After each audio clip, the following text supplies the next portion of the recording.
folks, welcome back to Indaba Africa. This is Chris once again.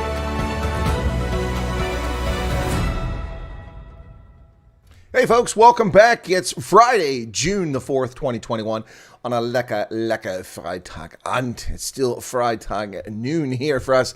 Welcome folks. Pleasure to have you join us today on Chris Wyatt Africa here for the Indaba Africa news of the day to start off the program. Let's get straight to the headlines from around Southern Africa, across Africa, and those places that influence Africa from around the world. Today's headlines: South Africa's Health Minister, Dr. Zweli Mkhize, lawyers advised him not to attend Parliament's Health Committee. He took their advice and failed to show up today for his scheduled hearing before Parliament. For their part, the Mail and Guardian claims that Mkhize is ready to resign over these corruption allegations. The only source I can find making such a claim. The National Prosecuting Authority in South Africa has served papers to seize Gupta properties in South Africa. Bit late, don't you think? Free State Estia Dairy case. Former officials have been charged with fraud. Say it ain't so. Yet more fraud from corrupt ANC officials and bureaucrats. Parliament has suspended load shedding today. Now that period's already collapsed. It's over. It was until 5 p.m., 10 a.m. to 5 p.m. today, so that Parliament could hold its virtual session of Parliament. They need power. So they suspended it, forced Eskom to continue delivering electricity so that they could hold their virtual session. But load shedding will return this weekend. Rest assured, folks, be comfortable. The power will be out this weekend across South Africa. Minerals Minister Gwede Mantashe denies fraud in the car power ship case. The farming community across South Africa is not in the least bit amused with the economic freedom fighters' expropriation without compensation amendment proposals. And Cape Town may eliminate golf courses to build housing. The Minister of Trade, Ibrahim Patel in South Africa, says that people are getting around black economic empowerment by skirting the rules. And this is the reason South Africa's economy is suffering. France has suspended bilateral military cooperation with Mali over its most recent coup. What about the Manchurian cadaver? Has the United States suspended military cooperation with Mali's second coup? And Turkey sells Nairobi 113 Hiza armored 4x4 vehicle. If those are ever misused, will people blame the Turks for the actions of the Kenyans?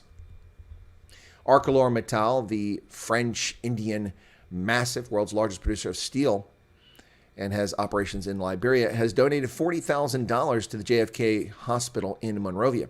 Denmark has reformed its asylum law in what is certain to be portrayed as xenophobic and or racist by all of the woke left around the planet, as Denmark seeks to get the out-of-control economic migrant crisis fraudulently used as an asylum crisis. Hundreds show up in Hong Kong for a Tiananmen Square protest to mark the anniversary of the events from 1989. This despite a ban by Hong Kong authorities. Many people haven't been arrested.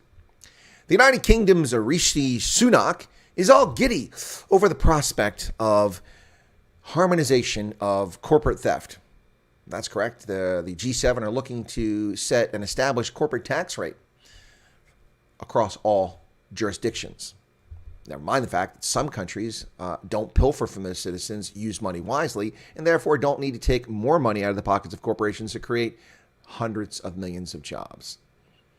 The UK's Rishi Sunak is all giddy about it. Yet further proof, more proof that Boris Johnson, Bojo's Johnson, is anything but conservative and arguably anything but legitimate at this stage. The European Union and the United Kingdom are probing, have an antitrust probe against Facebook over its advertising practices. And California lawmakers seek an end run around the U.S. Constitution with an unjust, unlawful, racist piece of legislation that they're crafting that would allow the state to purchase 45% of a home on behalf of people based on their skin pigmentation, thereby violating the Equal Protection Clause of the 14th Amendment of the United States. President Biden has blocked an additional 59 companies in China from U.S. investment. I'm still waiting for the cavalcade of MSNBC, CNN, ABC, Fox, all of these actors, the New York Times, the Washington Post, the LA Times, Chicago Tribune, to call President Biden a racist or a xenophobe because he's blocked U.S. investment in troublesome Chinese Communist Party affiliated corporations that are little more than parastatals. Oh, he's not a racist. He's not a xenophobe. I'm sorry. Only Donald Trump is that, when Donald Trump takes proactive steps to control Chinese influence in our economy from the Communist Party. Hypocrisy. You reek. Fake media, fake stream, lamestream media. No comments about Biden's xenophobia or racism. But that's what they said when Trump did it. Remember, they called him a racist for blocking Chinese nationals from entering the United States in order to quell the pandemic in the early stages. The first leader around the world to take action weeks before Jacinda Ardern did it in New Zealand. Yet she's the golden child of the left woke movement, despite the fact that New Zealand never conquered anything. It's just a lie. Interesting, isn't it? Interesting. Those are the headlines, ladies and gentlemen. Today, the 6th of June, 2021. Let's get to in-depth news analysis. And we'll start right off with South Africa's now embroiled in another corruption scandal, Health Minister Dr. Zweli Mkhize. Yes, the gentleman whose lawyers said, don't go to Parliament and testify before the Health Committee. Not a good idea. He took their advice. South Africa's health minister has failed to appear before Parliament. His lawyers advised him to not meet Parliament's Health Committee, where he was expected to respond to allegations of his department's involvement in an alleged irregular digital vibes contract totaling 150 million rand. On Thursday, Democratic Alliance member of Parliament Siviwe Garuba laid criminal charges against him at the Cape Town Central Police Station. She also laid charges of contravening the Public Finance Management Act against the Health Department's Director General Sandile Buthelezi. Shots fired, ladies and gentlemen, shots fired. The Democratic Alliance reaches out to go after ANC corruption. Legal vibes. Zweli Mkhize takes the advice of his lawyers not to appear before Parliament, failing to show up today, the 4th of June, before the Parliamentary Health Committee. Now, the Mail and Guardian writes an article they published late yesterday in which they claim that Mkhize is ready to quit over the COVID-19 pandemic scandal. This is shocking if it's true. Absolutely shocking. 3 authors on this, Tandwa, Harper, and Saba, reporting this, saying that he is ready to leave. It's understood he's preparing to resign from office over the Special Investigating Unit probe into an irregular award of 150 million communications tender to his long-term associate. And we've heard Cyril Ramaphosa say the allegations are serious. Well, the knives are out in the ever-corrupt and thieving, stealing, angry, naughty children African National Congress, folks. I don't know how any opposition party can't gain ground in the municipal elections on the 27th of October. You have to sit in your home or hide in a cave not to gain votes over this anger. Or you simply allow people to become agnostic about the election and stay home. That's not how it works. You must get out. The National Prosecuting Authority has taken action against Gupta properties in South Africa. I say a little bit too tardy, folks. The NPA executes a court order and seizes Gupta properties. Wide-ranging restraint order for assets belonging to the Guptas and their associates in Cape Town and Joburg. The order, which also covers Iqbal Sharma's top billing mansion and 2 others in the UAE, is served on him in police holding cells in Bainsville in the Free State. The interim order was obtained following ex parte application at the Bloemfontein High Court on Wednesday. There's a copy of the order. A curator has been appointed to take control of and preserve the assets pending the outcome of a criminal case against Sharma, Gupta brothers Achal and Ajay, their wives Chitali and Arti, and several others, including 3 former Free State government officials. No, not ANC officials. They weren't complicit in this corruption. No, say it's not so. Come on, it couldn't possibly be true. Oh, but it is true. Oh, this sickening level of corruption in the rotten, liberation disgracing African National Congress just beggars the imagination, ladies and gentlemen. Beggars the imagination. In Farmers Weekly, former officials charged with fraud in the Estina Dairy case. This case has been floating around for a long time. Also linked to Gupta. The Democratic Alliance will not rest until politicians are held accountable alongside officials for their involvement in the failed Estina Dairy Farm project near Vreda in the Free State. This was a response from Dr. Roy Jankilson, the DA leader in the Free State, after 3 former officials of the Free State Department of Agriculture and Rural Development and a Gupta-linked businessman appeared at the Bloemfontein Magistrates Court on Thursday, the 3rd of June, in connection with the project. According to a statement by the National Prosecution Authority, Dr. Peter Tapeta and Dr. Limakatso Morosi, former senior officials in the Free State Department of Agriculture and Rural Development, and Sepati Dlamini, who was the department's financial officer, appeared alongside businessman Iqbal Sharma on charges of procurement fraud involving 24 million rand. The money was paid by the Free State to Nulani Investment 204, a company owned by Sharma. 24 million rand. That is less than $2 million. You sell your soul for less than $2 million. You see how cheap these criminals are? Less than $2 million, they sell their soul, their reputation, and they sell their constituents down the river. Why? Because South Africa doesn't elect its members of parliament, and they are the ones who pick these criminals to work in the bureaucracy. They deploy their cadres. The trail that took place at Codese, the Convention for Democratic South Africa, is appalling. The people of South Africa, black, white, brown, whatever you are, have been betrayed by the architects of this thieving kleptocracy. Speaking of the thieving kleptocracy, the parliament suspended Eskom's load shedding. Oh, no, not more load shedding. Yes, more load shedding. They suspended the load shedding. That's correct, folks. Yes, indeed. And they did that so that they could do their virtual session of parliament today, the 4th of June. Rest assured, folks, the lights will be out this weekend. Eskom will have to make up for its inability to shut down your sources of power. Make sure you have no perishables in your fridge. Make sure you have nothing important that you're doing, because you'll have no electricity and you'll be happy about it. Welcome to the African National Congress's paradise on earth. It's called South Africa in the 21st century. Suspended from midday on Friday, but resumes at 5 p.m., which is already past. It is now nearly 6:30 in South Africa, so many people have no lights or juice. And continues over the weekend due to a need for parliamentary proceedings. Yeah, so they can make more laws to steal more of your freedom. That's right, so you can be left hapless and defenseless at the hands of gangsters and criminal syndicates who invade your home, rape, torture, mutilate, murder you, so you have no gun to defend yourself. Use harsh words, ladies and gentlemen. Use harsh words. In fact, you know what? You might even resort to banned language. It begins with the letter K. Who knows?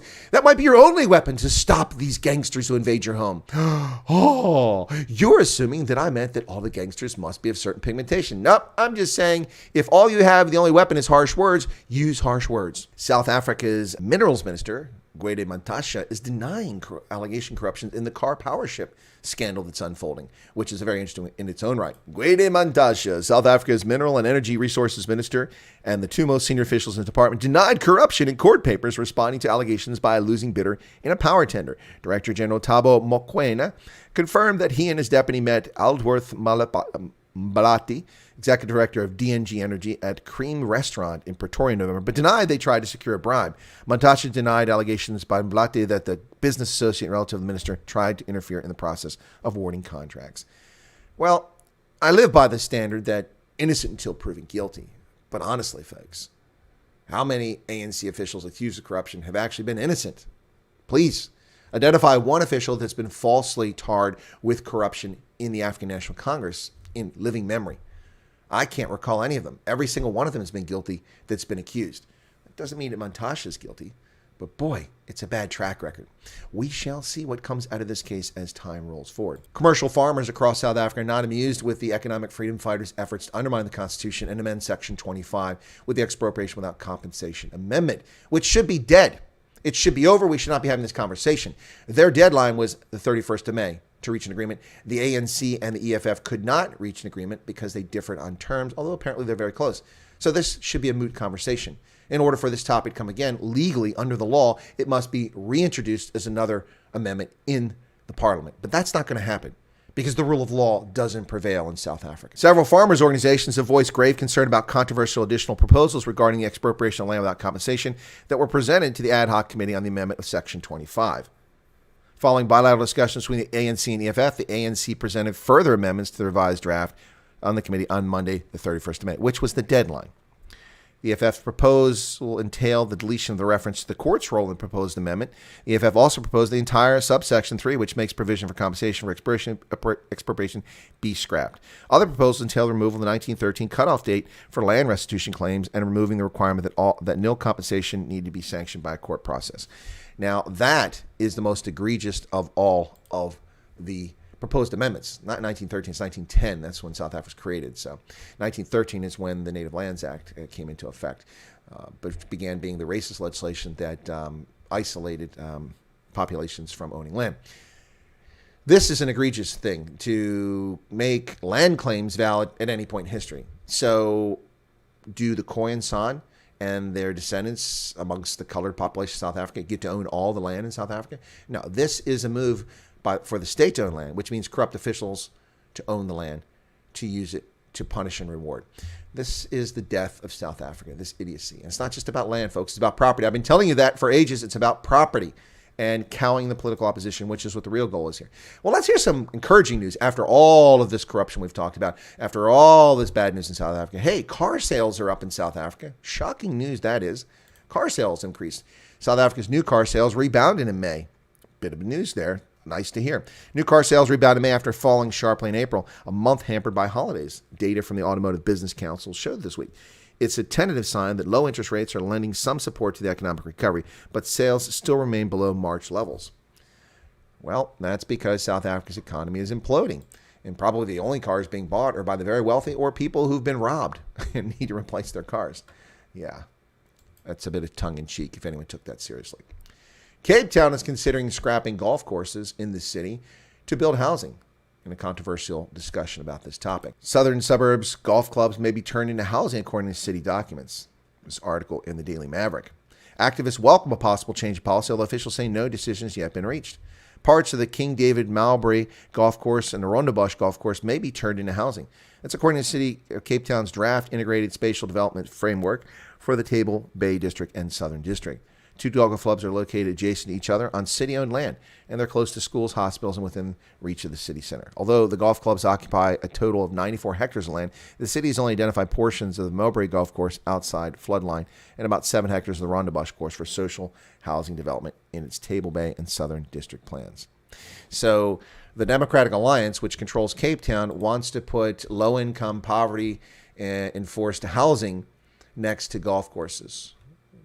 Now, one of the complaints is the city leases this land to golf courses for a nominal fee. Well, then increase the fee to a reasonable market price. There's plenty of places to build homes in Cape Town. What about District 6? District 6 remains largely vacant after the 1960s bulldozing effort. Much of it remains vacant to this very day. Let's get some people back in District 6, including the people who were illegitimately removed from there. South Africa's Minister of No Trade, Ibrahim Patel, has said that people are skirting the rules on broad-based black economic empowerment, and that's why the economy is suffering. Once again, this clueless, useless, appointed member of Cyril Ramaphosa's cabinet has no idea what the heck's going on in South Africa. This is the guy that banned open-toed shoe sales, e-commerce, saying it was unfair to bricks and mortars. Never mind the fact that South Africans needed consumer goods in the midst of the lockdown. Trade and Industry Minister Ibrahim Patel says that South Africa continues to face problems with the implementation of black economic empowerment policies despite their importance to the country's growth plans. Actually, Ibrahim Patel, they are detrimental to the country's economic growth plans. South Africa falls further and further and further and further behind the rest of the continent as economic development continues, even in the midst of the pandemic. But this predates the pandemic. Your racist policies, which prohibit much of your population from having an opportunity to succeed, are vile, morally bankrupt, and repulsive. And broad-based black economic empowerment is center stage for your racist legislation. Ibrahim Patel. By the way, go buy open-toed shoes, folks. Get yourself some cooked chicken. Do a little e-commerce. And tell Ibrahim Patel the futsek gets stuffed. Clueless morons that run this country. South Africa. Shifting gears now to the rest of the continent, folks. France has suspended bilateral military cooperation with the coup government in Mali. Well, that's overdue. Should have happened instantly. Why did it take them a few days to come up with this decision? Should have done it immediately. La France suspend sa coopération militaire bilatérale avec le Mali. Cette décision, prise en réaction au 10e coup d'État qui connaît le pays en à peine 9 mois, entraîne l'arrêt des opérations de la force Barkhane avec l'armée malienne. Translate that for you folks. The French have decided to suspend their cooperation in the Sahel with Mali because of the second coup that's taken place. Took them a while. Where's the Manchurian cadaver, ladies and gentlemen? President Bo Chi-Jiden. What is he doing about Mali? Does the U.S. continue to share intelligence information and transport with Operation Barkhane with Mali? Do they? I've seen no cessation of our activities with this coup government, or with Chad for that matter. What is going on? Turkey has sold 113 armored 4x4 personnel carriers to Kenya. The Hizir. In the latest of successful deals, the Turkish defense firm has landed a new contract to provide 118 armored vehicles to Kenya, expanding its footprint in Africa. Our tactical wheeled armored 4x4 vehicle, Hizar, has been hailed all over Africa. Our expansion in the African market continues, said Furkan Katmersi, the deputy chairperson of the defense contractor Katmersilia.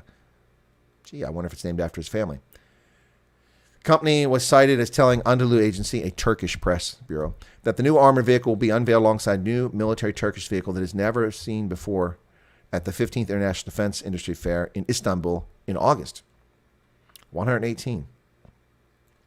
The fully indigenous Hisar, built in Turkey, is a 400 horsepower vehicle which provides high protection against mines and handmade explosives. It was produced for conflict with high maneuverability and ballistic fortification, designed to perform well under conditions of intense conflict in rural and urban areas, providing high-level protection. Having been deployed to meet NATO standards and successfully passing all performance explosion tests, the vehicle was approved by an independent international testing organization. They've exported a total of 989 vehicles and related equipment around the world last year.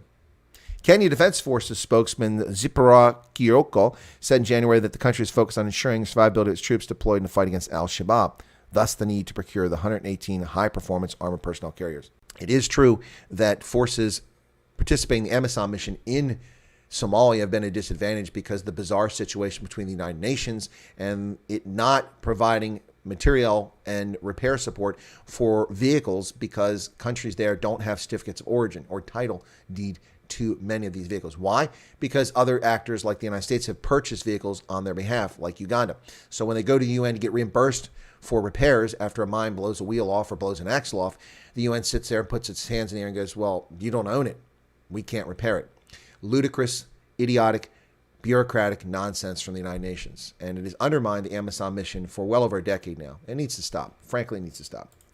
In Liberia, ArcelorMittal, the world's largest steel producer, a combination of Arcelor, a French company, and Mittal, the Indian family, is now the world's largest steel producer, has donated $40,000 to the JFK Memorial Hospital in Monrovia. Calling the place a hospital was a bit generous. I lived in Monrovia, and I'd barely called it a hospital. It was so dilapidated and in such poor condition by 2007 that calling it a hospital was an insult. Nonetheless, there was a small staff of doctors and a handful of nurses who worked there to provide medical treatment. Most of the treatment taking place when I was there were people suffering from malaria and or traffic accidents. Lots of pedestrians hit in traffic accidents, and that was a major problem. Beyond that, obstetrics was the next most common service used when I was at the JFK hospital. We used the medics from the Armed Forces of Liberia to help the hospital with its medical services. They got good experience dealing with cases they wouldn't normally deal with. No female soldiers pregnant, so they weren't dealing with pregnancy, and they didn't see many of these horrific trauma injuries that you see in a hospital. So it was good experience and good training for our Armed Forces of Liberia medics. It was good public relations for the community to show that the Armed Forces were giving back to the community, and it was great with the assistance helping out the hospital, which needed it. ArcelorMittal is pleased to present this check for $40,000 as a contribution towards your efforts to upgrade the pediatric and general surgery wards at the hospital. We know the needs are many, but we hope this will be the start of a new partnership where we will collaborate to target the critical needs, JFK explained. Marcus Loue, head of government affairs. Supporting and contributing to the improvement of Liberia's healthcare has always been important for ArcelorMittal Liberia. Well, I would say they provide over $200,000 in support to the government since the pandemic began. ArcelorMittal really cares about Liberia. Let's turn that $40,000 into a $4 million donation or a $40 million donation. ArcelorMittal can afford that. $40,000 is chump change. That's chump change, folks. We could come up with $40,000 in a GoFundMe in a couple of days. ArcelorMittal, the world's largest steel producer, $40,000. Generous of you, but come on. In comparison to what your resources are, not particularly generous. Let's put that in context. And Denmark has passed legislation that reforms fraudulent asylum seekers by pushing them back to their origins and forcing them to apply for asylum there. Where have I seen this before?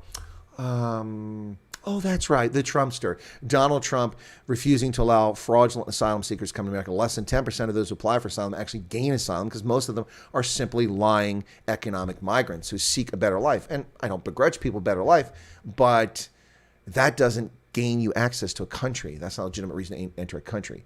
If your life is in jeopardy, your freedom's in jeopardy, your liberty is at risk, those are legitimate reasons. So Denmark has passed legislation that will now change this. And no doubt cast Denmark as a xenophobic, racist nation. Never mind the fact that Denmark has been one of the most welcoming countries for refugees for the past 30 years. When Germany refused to take more Refugees from the collapsing Yugoslavia, after taking in just 250,000 in a country of nearly 80 million people back in the 1990s. Denmark, a country of 5 million people, took in over 50,000 Bosnian refugees. That's 1% of their population in 3 months, 90 days. In the 1990s, 1992, Denmark took in 50,000 Bosnian refugees in 90 days. 1% increase in their total population. Germany took 250,000 over the course of a year and a half and then accused Denmark of being xenophobic. You notice how the pot's calling the kettle black? It always happens. Denmark passes law to relocate asylum seekers outside of Europe.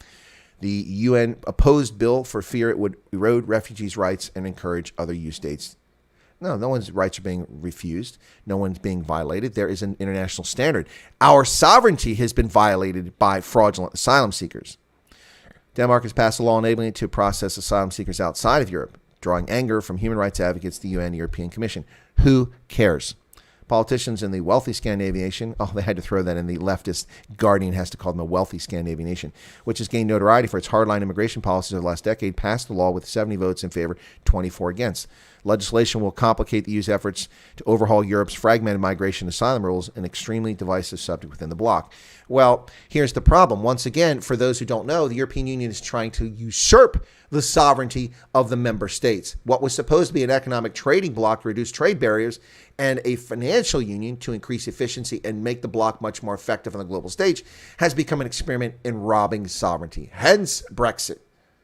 The disappearance of the United Kingdom, long overdue, delayed by feckless, callow, weak-willed politicians like Boris Johnson's predecessor and Boris Johnson himself. Delaying it as long as possible, causing all kinds of confusion. If you look at the United Kingdom, it is overwhelmingly a conservative nation. Look at the voting blocks. Look at where Labour has seats now. Only in places with massive immigration from people who should have no right to vote. The United Kingdom allows residents to vote. Not citizens, residents can vote in the United Kingdom. That's simply wrong. You don't have a right to vote in a country you're a visitor in, you're living in. You only have a right to vote in a country if you've taken the oath to that country and become a citizen of that country. Allowing residents to vote skews outcomes, and that's why the United Kingdom looks like it was so close on Brexit when it wasn't even remotely close on Brexit. Not even remotely close. Allowing people who are working against your nation's interest, some of whom are diametrically opposed to the mores, norms, values, and laws of your country, to vote in your national affairs is beyond idiotic. But that is the United Kingdom. Denmark is now going to be pillared as a xenophobic country. Not the case at all. Very generous country.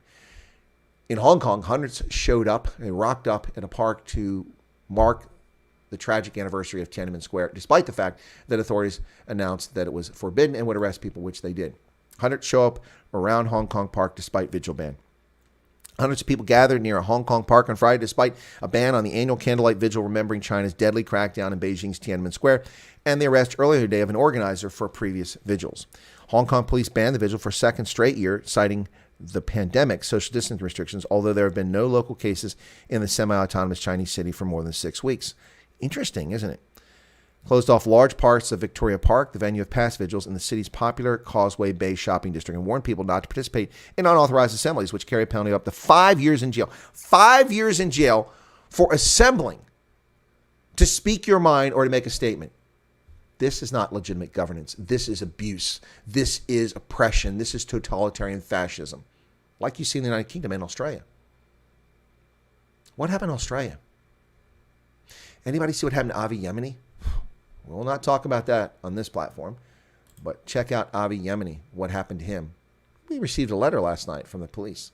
Check into that story. The United Kingdom's Rishi Sunak is all giddy. Ooh, we get to have harmonized tax rates. We can push it up to 50% and steal all the money from the corporations, driving away jobs, impoverishing people, and making them wards of the state. I love it. Ooh, Hercules, Hercules.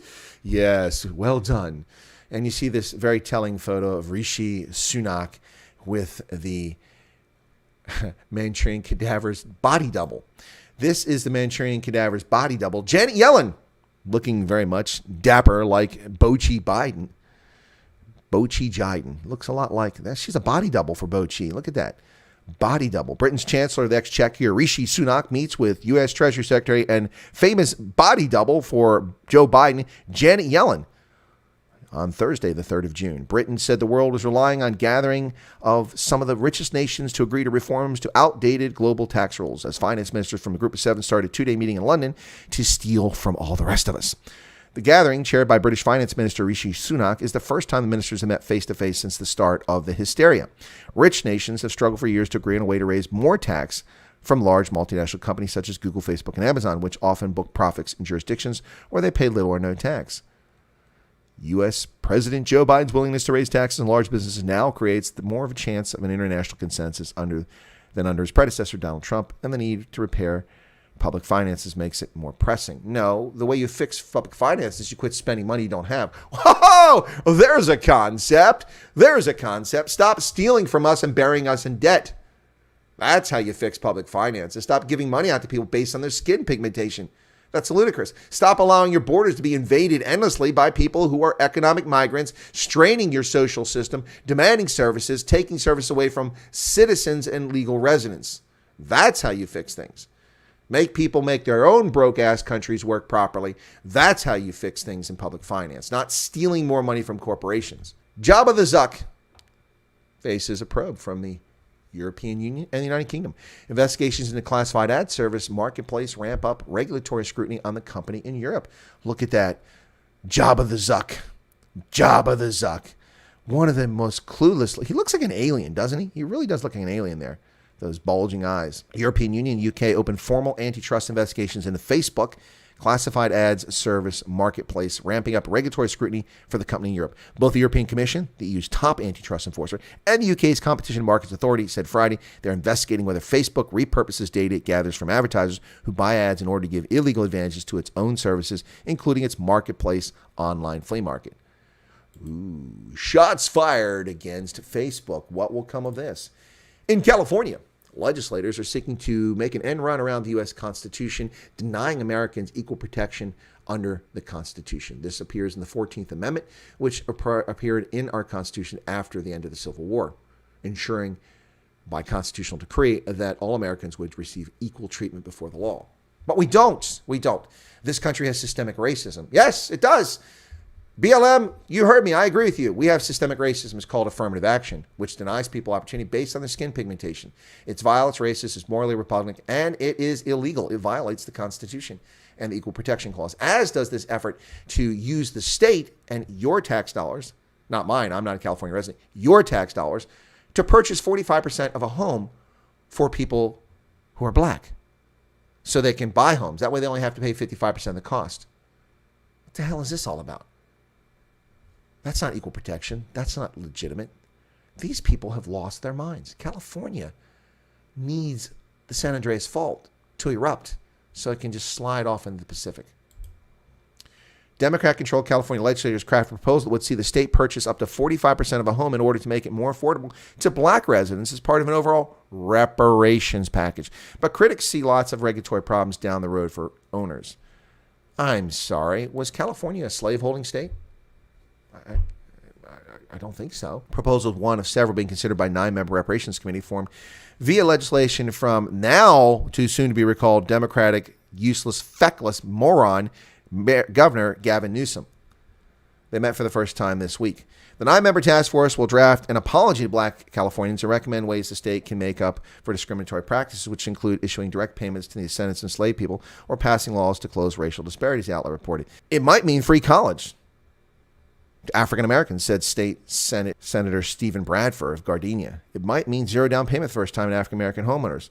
We know they have the biggest challenge in homeownership, not only in California, but across this nation. Well, let me inform you, State Senator Stephen Bradford, you clueless moron. The first time ever, no down payment for black Americans, that's utter horse manure. Learn your history. Learn a little bit about this country, you race merchant. All black veterans qualify for no money down mortgages backed by the Veterans Administration. So you're wrong about that. Also, black financial gatherings in the 19th century got together to raise money and to make loans to people because they couldn't get them from banks and they required no down payment, some of them. So learn a little bit about this country before you start your racist race mercantilism. This is vile. How the people who graduated high school can have a conversation with this nonsense and this bile, it's beyond me. Remember Donald Trump, the racist xenophobe who blocked Chinese nationals from coming to America during the pandemic? Ooh! And then he suspended companies tied to the Chinese Communist Party, preventing Americans from investing in them. Well, President Biden has done it to 59 additional companies, and not a single media outlet has called him a xenophobe or a racist. No, say it isn't so. China rebukes Biden for suppressing Chinese firms with lists. Beijing accused the United States of suppressing Chinese firms and issued veiled threats of a retaliation Friday after President Joe Biden expanded a blacklist of companies Americans are barred from investing in. Biden on Thursday widened the list to 59 Chinese companies that are off limits to American investors over their links to the military-industrial complex in Beijing. Predecessor Donald Trump issued a list of 31 Chinese companies that were deemed to be supplying or supporting China's military and security apparatus, adding more firms earlier this year. But after legal challenges put some of the sanctions into doubt, Biden's team reviewed the blacklist, removing some names and ultimately expanding it. Many are subsidiaries of companies already included. The sanctions target companies involved in Chinese surveillance technology used to facilitate repression or serious human rights abuses. So, Joe Biden, the xenophobe, Joe Biden, the racist. No, he's not. He may be a racist. He may be a xenophobe. And he's not a xenophobe. He hates America. He's definitely not a xenophobe. But he's definitely a racist based on his past actions. I mean, his actions speak for themselves, what he's done to black Americans, who his friends are, who he associates with. I mean, why would you associate with known racists and Klansmen if you're not a racist? What's the common ground there? He's never explained that. So one can make only one conclusion out of that. And there you have it, folks. Those are the headlines and in-depth analysis today, the 4th of June, 2021. Thanks for tuning in to Indaba Africa News of the Day. We'll catch you here later today on Night Owls and again tomorrow for Indaba Africa News of the Day. Thanks for your support and patronage of the channel. Be sure to check out our new updated channel, Rugby Ascendant, here on YouTube. Do a search for it, Rugby Ascendant, and you'll be able to find the new channel, which will be focused exclusively on rugby, taking my segment from this channel plus my other platforms and focusing only on rugby. Hopefully we'll grow an audience over there. Thank you for your support, ladies and gentlemen. Today, the 4th of June, 2021.